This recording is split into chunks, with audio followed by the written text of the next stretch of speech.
a question for you. How many organs are in the human body? Well, I had to turn to my friend Google for the answer to this one, and as it turns out, approximately 78 organs. But today, I'm going to be talking to you about a different kind of organ, one you might not even know you have, and you certainly weren't born with, and that is your cell phone. It's not too controversial of a statement to say that most of us have our cell phone in our hand, or at the very least beside us, all day long. Now, growing up and through my teenage years, my mom was never the biggest fan of social media, and her solution to a lot of my various life problems was, it's because of that dang phone. Now, we've all heard of social networking sites like Facebook or Instagram, and some of us may have even thought to ourselves if these are really good for us, or if people are too dependent on these sort of technologies. Well, I believe that technology, like anything else, can be harmful in overconsumption. However, I would argue that social media is an amazing vehicle for social good. I feel qualified to talk to you about this today because I have been an active Facebook user since creating my account in 8th grade, almost 10 years ago, and I've been doing research into this subject the last few weeks. The two reasons social media should be used are, it helps you find and connect with others, and helps you feel better connected to yourself. So starting with the first point, social media makes it a lot easier to find, connect, and bond with like-minded people. Social connection is essentially what social networking was made for. It's even in the name. The first benefit that I personally noticed from social media is when my best friend moved to Louisiana after our freshman year of high school. At first, we would write letters to each other every single week, but as time went on and life happened, those letters got farther and fewer between, until one day they stopped altogether. Thankfully, we remained friends on Facebook and would share things to each other and stay connected that way. Over all these years, even enough that I was able to visit her in Louisiana twice in the last 3 years. I found research done on social media and friendships a few days ago through an academic database conducted by Pew Research Center in 2015. And they found about 95% of teens spend time with their friends on social media. And I'm honestly surprised that number isn't even higher. These sites are more than just another app on our phone. Our social media profiles are an extension of ourselves. So it's no surprise that interacting with even local friends can help you feel more connected to them. Referencing the Pew Research Studies 2015 findings, again, more than 8 in 10 social media using teens feel that it helps connect them more to information about their friends' lives. And 70% of teens said that it helps better connect them to their friends' feelings. Another wonderful thing about connecting with people on social media is how remarkably easy it is to connect with niche groups of people that might be hard to find in the wild, in real life.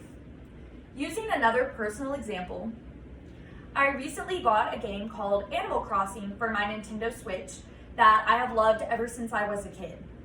Apparently, I'm not the only one that's loved this game since I was 10. And in the few weeks so far that I've had the game, I've joined 3 separate Facebook groups. One of which is a Base Nectar Animal Crossing group, which is for fans of both the game Animal Crossing and Base Nectar, who is a DJ. So this is a really niche group of people that I would have had a hard time finding and connecting with in real life. But sites like Facebook make it easy to find those with similar interests and hobbies to you. One of the most common negative effects of social media is a phenomenon known as FOMO, fear of missing out. However, a scholarly journal published in February 2020 their findings on social media from the International Journal of Human-Computer Interaction. And they found that FOMO can have a positive impact on well-being if it leads to social media use that fosters social connection. So now that we've talked a little bit about how social media connects you with others, let's talk about how it connects you to yourself. So one of the reasons I personally love social media, especially websites such as Instagram and Twitter, is that it enables you to create your own content and share that with other people around the world. Authentic self-expression is one of the biggest positives to this new technology, and it's not only liberating for yourself, but it also is liberating for people viewing your content that might find it relatable or interesting. Rapid uptake of digital technologies has opened unprecedented possibilities for amateur users to be able to create their own content as a sort of producer. Referencing Pew Research Center's 2015's findings, yet again, some 85% of teens say that people get to see different sides of themselves on social media that they cannot show offline. There are lots of different ways you can express yourself online, through photography, photo edits, funny captions, to things like sharing serious posts and opening up about things you might not feel comfortable sharing in-person interactions. Part of a 2009 academic journal put together by Cooperative Research Center found the production and exchange of creative content also demonstrated community building effects. It can enhance the sense of community, belonging, and connection that comes from a shared history of exchanging creative content. When used properly, social media can be an amazing force for good, helping people find their passion and build self-confidence, and allows for friends or maybe even supportive strangers to provide love and encouragement even from afar. One example of an amazing Instagram account that I follow is Boop My Nose on Instagram, which features hundreds and hundreds of dogs' noses. And this is the sort of content that I mean when I say social media can really brighten your day. If you don't like the content you're finding or what's showing up, you can always unfollow and refollow wholesome content that will put a smile on your face. And social media is really flexible for things like that, so you can customize your own experience. To recap, I hope that you now have a clear knowledge of the two major reasons social media should be used by teens and adults alike.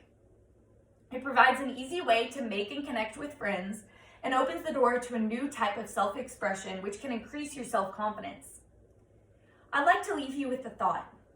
Social media creates communities that were not possible before and enables possibilities for social good. If you don't like what you see on social media, you have control over the content. Now that you know the power of social media, how will you use it to create social good?